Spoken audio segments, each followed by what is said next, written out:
जय हिंद।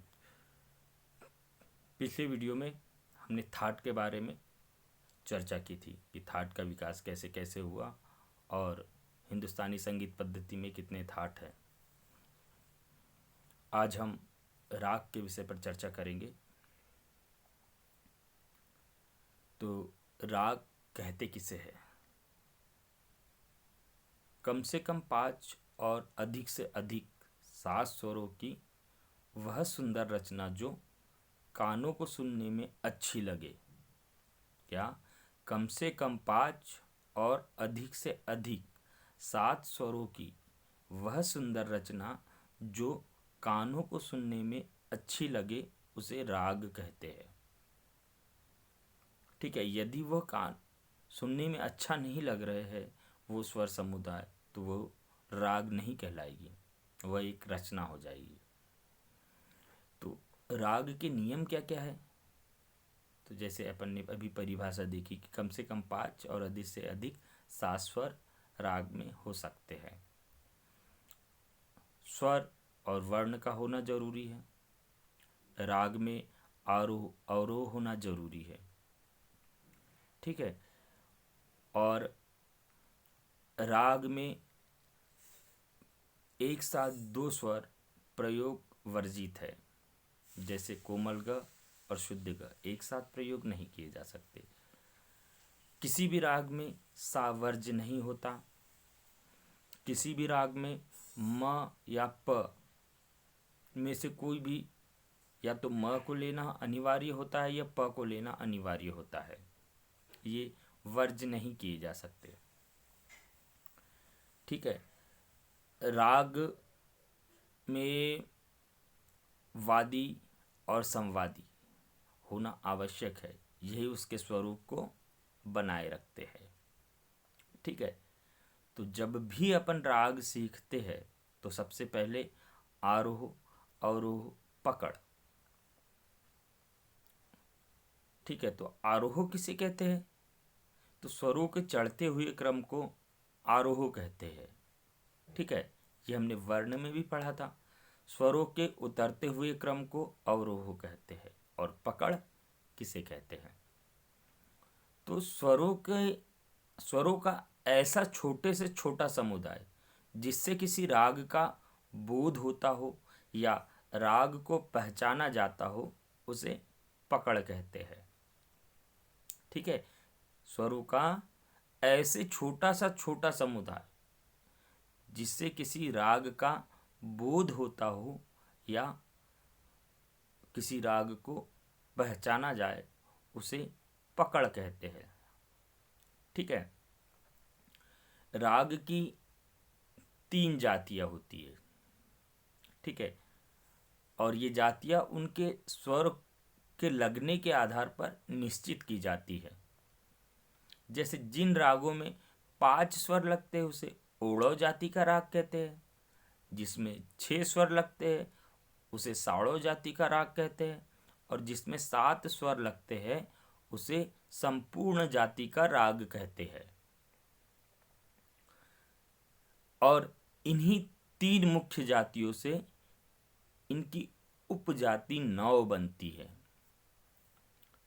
और यह राग के आरोह अवरोह पर निर्भर करती है कि यह राग किस जाति का राग है। जैसे आरोह में 5 स्वर लगे तो वह, और अवरोह में भी 5 स्वर लगे तो वो ओड़व जाति का राग हुआ।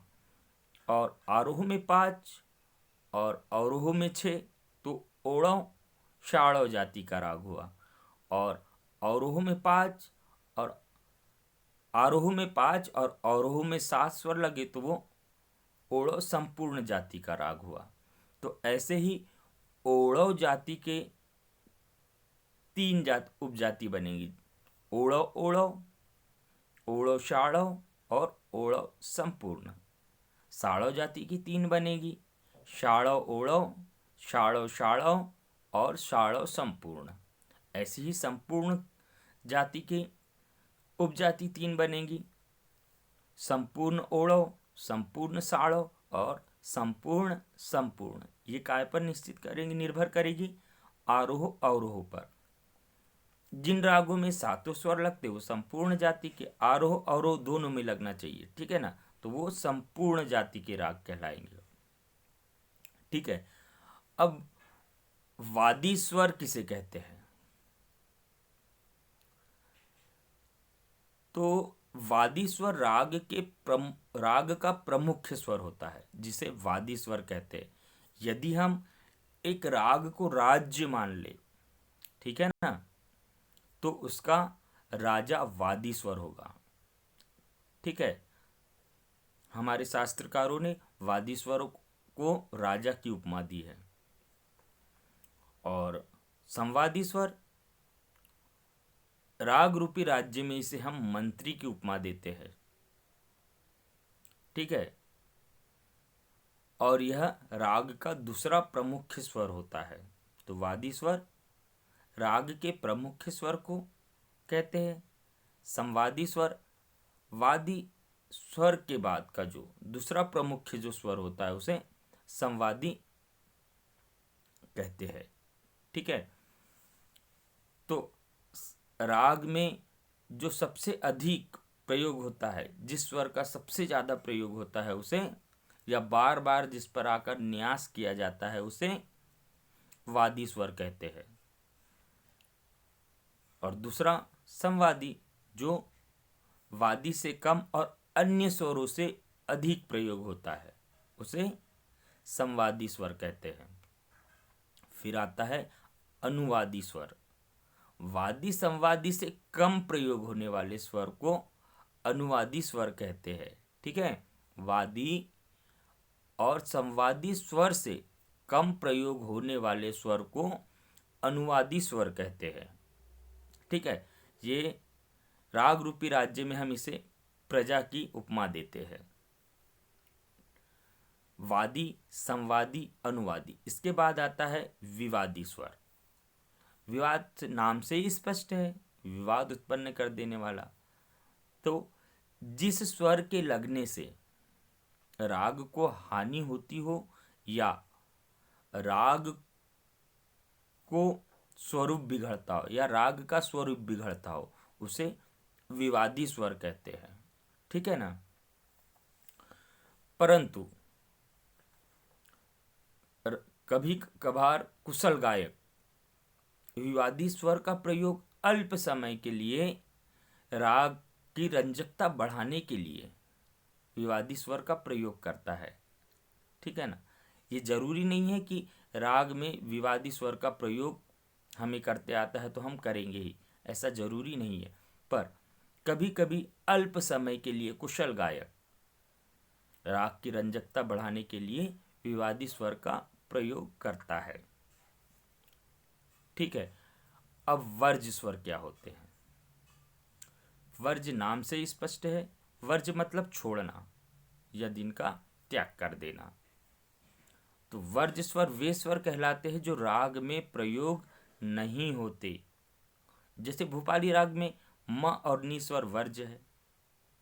ठीक है, मतलब जिन स्वरों का प्रयोग हम राग में नहीं करते उसे वर्ज स्वर कहते हैं। जैसे मालकुस राग में ले लीजिए, ठीक है, तो उसमें रे और प का प्रयोग नहीं होता। ठीक है ना, तो ये उस राग के वर्ज स्वर है।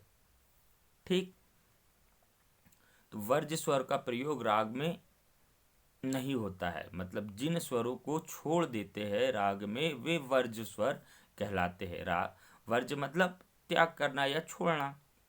ठीक है ना, तो जिन स्वरों का प्रयोग नहीं होता उसे वर्ज स्वर कहते हैं। जिनको भी वीडियो समझ में नहीं आ रहा है 2 से 3 बार वीडियो देखे। अगर तो भी समझ में नहीं आए तो मुझे कमेंट्स बॉक्स में कमेंट करके बताएं।